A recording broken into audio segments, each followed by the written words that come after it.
everyone. Thanks for watching. Today we're going to be talking about 5 tips to create an amazing menu for business meetings. Food plays an important role in the overall experience of an event, and that goes for business meetings too. So whether it's internal and one day or a multi-day meeting like an annual sales meeting, you want the experience to be positive, and especially for business clients when you're having meals with them. A negative or bad food, to be blunt, can create a negative connotation with your company or brand. So we don't want that. So here are my tips on how to have fun with your menu selection. Get creative and sometimes think of maybe things that are out of the box and something you normally wouldn't do. So all of these I'll give examples of what I've done in the past and happy to share them with you. So let's get to it. So tip number 1 is when you get that catering menu, look at it all the way through. So you may only need lunch for one day or a dinner or something like that. And it's really easy to kind of skip to those specific sections in the catering menu, but really look it over because coming up with a creative menu, you want to add things that may not be expected. So can come in handy when you get to the end of the week, for example, of an annual sales meeting, and you're like, gosh, I've already used everything for what they have as lunch options. So maybe you can think back to, well, I saw this one thing. It can kind of come in handy when you're getting towards the end of the week, and you certainly don't want to skimp on meals and not offer something substantial so people are satisfied. So always look that over. It'll come in handy if you get towards the end of the week. Tip number 2 is don't be afraid to ask questions. So when you look over the menu and you see something that's offered for the breaks or for lunch, but you think it'd be really cool to have for dinner or vice versa, don't be afraid to ask the catering staff. A lot of times they're more than willing to accommodate.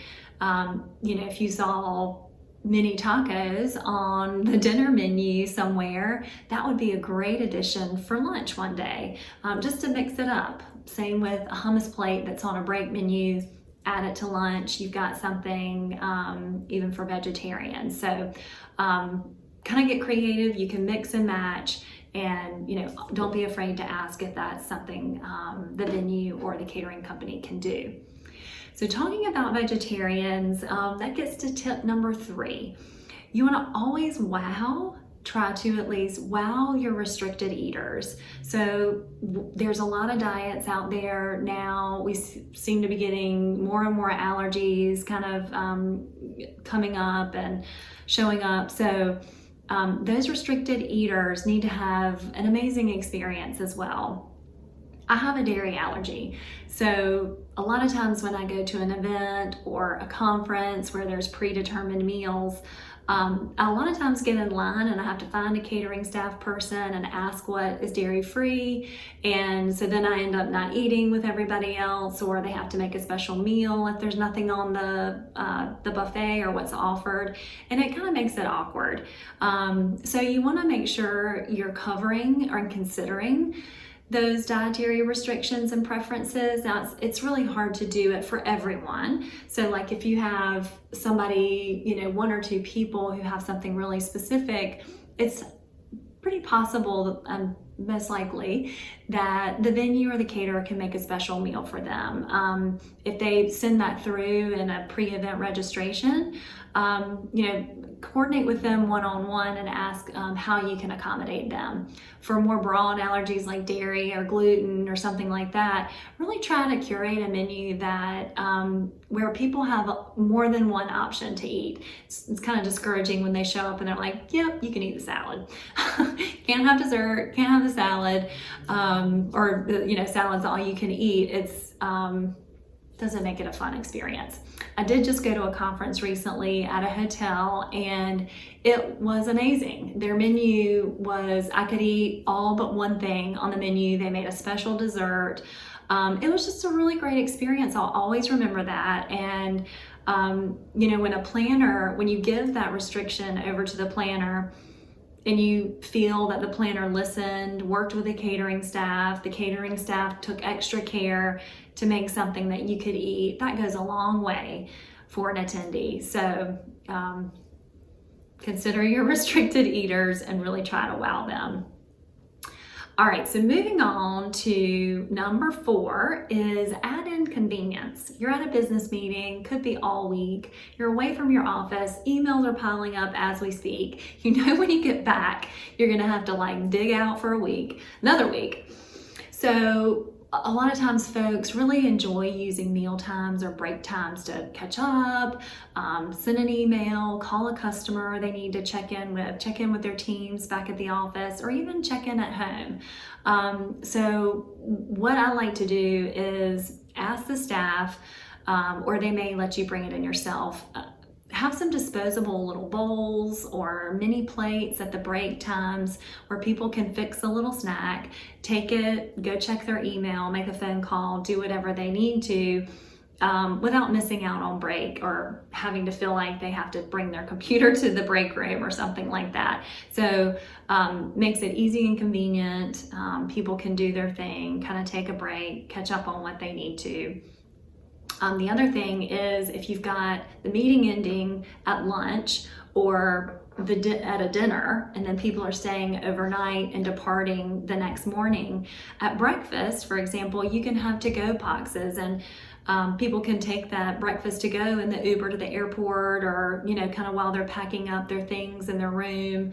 If you do that, make sure you communicate it so people know that you've planned this meal, there's going to be to-go boxes, that they can take that to go.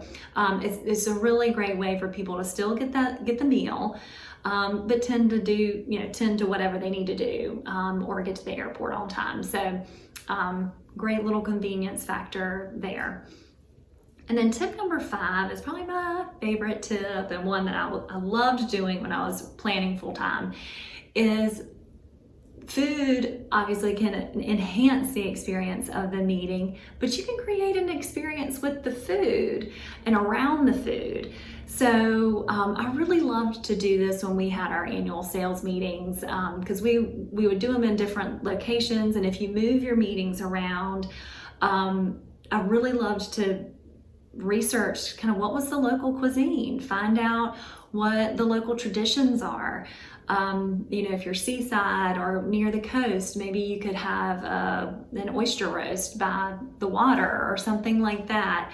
If you're in Texas or in the Midwest, have a dinner at a dude ranch. I mean, how fun would that be? So get creative with it. It may, I know that can be kind of risky, and maybe you don't know if people would like it or not, but I would say chances are, and most of the time when we did things like this, you had some of those that were like, ho-ha, don't want to do it. But once they got there, they had a blast. And overall, it was a really great experience. It also helps to mix up a week-long meeting week-long in one particular venue. I know that sometimes getting off-site is not an option. So you can still bring that local flavor, local culture, local cuisine inside the venue. So ask the chef again, or the catering, the venue or the catering company, how they can incorporate local things. It's more than likely a possibility. And then you can create more of the local environment or the theme with decor or music or something like that. So really take advantage of that. The other cool thing I loved to do was at dessert. We all know a chocolate fountain can be a food experience, and we've all seen those. But taking it a little bit step further, getting out of the box a little bit more, chocolate tastings or food pairings can be so much fun and get people talking, get people interacting. It doesn't always have to be with alcohol. So you could do chocolate tasting and include chocolate tastings or chocolate bars from all different areas of the world, or have them guess what the chocolate bar is. Or do an gourmet ice cream tasting, and have ice cream flavors, and people can just pick what flavor they want, and something like that. Maybe it's a local ice cream shop. So you can do fun things like that. One of my favorites, I'll have to say, is a donut wall. And if you've ever experienced a donut wall, they're pretty fabulous, or just donuts in general. I mean, who doesn't like donuts? My tip for that would be, if you have that donut wall and there are leftovers, box those things up and keep them in your room, or ask the staff to keep them under lock and key, and then serve them at breakfast or a break the next day. They won't go bad. You've already purchased all those donuts, and don't let them go to waste. So fun thing to reuse. We used to do that. We used to do a special cake for an evening event, and then we would serve it in our booth the next day at a trade show. So easily done, kind of evokes some memory from the night before, and just a great little thing to do. So those are my tips. I hope they're helpful. I hope you've gotten some ideas if you're planning a meeting coming up, to kind of spice it up, mix it up, curate something really special for your attendees, and have fun with it. That's the biggest thing. So if you enjoyed this, please like or comment below. We'd love to hear your feedback. And visit our website. We have a lot more tips and resources there to help you with trade shows, meeting planning, conference planning, and that sort of thing, events in general. So enjoyed sharing these with you today, and happy planning, and see you soon.